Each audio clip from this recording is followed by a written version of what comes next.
Dari sudut sejarah pula, bahasa rojak ni dah berlaku pada tahun 1402 lagi ketika perdagangan antarabangsa ditubuhkan oleh para mesyuarat di bawah Kesultanan Melayu Melaka. Dari cerita kakaknya ini bisa diambil kesimpulan, ternyata bahasa rojak itu sudah dikenal lama di Malaysia sejak tahun 1402 menurut kakaknya ini orang Malaysia juga loh.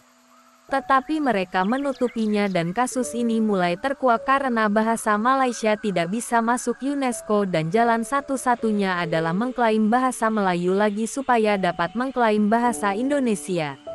Padahal bukti bahasa rojak sudah dipublikasikan oleh rakyat Malaysia. Baik anak mudanya dan para petinggi di parlimen dan pegawai semua pakai bahasa rojak dan bangga dengan bahasa rojak daripada bahasa Melayu. Duduk sini, something, what you want? You nak gaduh dengan saya? Ini time. Tanya saja. Kita ini bukan tempat gaduh lah, duduk lah. Fuck you. Nah itu tadi yang di parlemen bilang fuck you. Sampai dimarahi Simbae. Hahaha. Gimana enak GK dimarahin.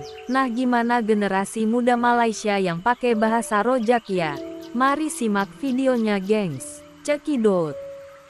Hey Macha, jom pergi restoran tapau chicken chop. Bahasa Cina rojak lain, Haushu nak tunjukkan kepada you all apa itu bahasa Cina yang telah dirojakkan. Wei, hello， 妹妹，告诉给我，现在好啦，OK，sekarang Okey, baik. Okey, bahasa Cina yang telah dirojakkan di mana ada bahasa Melayu, lepas tu ada bahasa Inggeris, ada bahasa Mandarin. Itu adalah contoh Malaysia Mandarin. Krisis dalam pembelajaran bahasa. Mereka bimbang bahawa siswa-siswi akan kekurangan kemahiran menulis dan bertutur sekiranya amalan ini terus berlaku. Mereka yang sudah biasa menggunakan bahasa rojak dalam kehidupan seharian mereka pasti akan menggunakan bahasa rojak juga dalam penulisan karangan mereka. Ironinya, sebahagian pengguna bahasa rojak malah berasa bangga dengan bahasa rojak ini, supaya kelihatan terpelajar atau menguasai bahasa asing. Okay guys, kelas sudah habis. Assignment jangan lupa kita jumpa next week. What makes Malaysia truly Malaysia?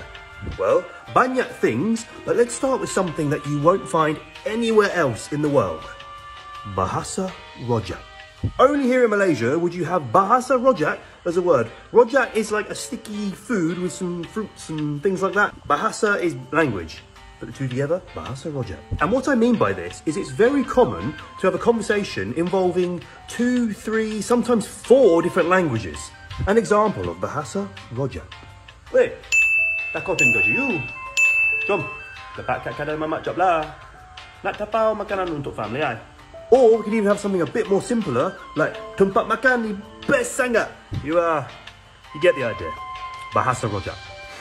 Tahniah buat negeri jiran Malaysia. Semoga bahasa rojak selalu berkembang dan jadi bahasa nasional di sana. Amin. What you want? You nak gaduh dengan saya? Ini time. Tanya saja. Kita ini bukan tempat gaduh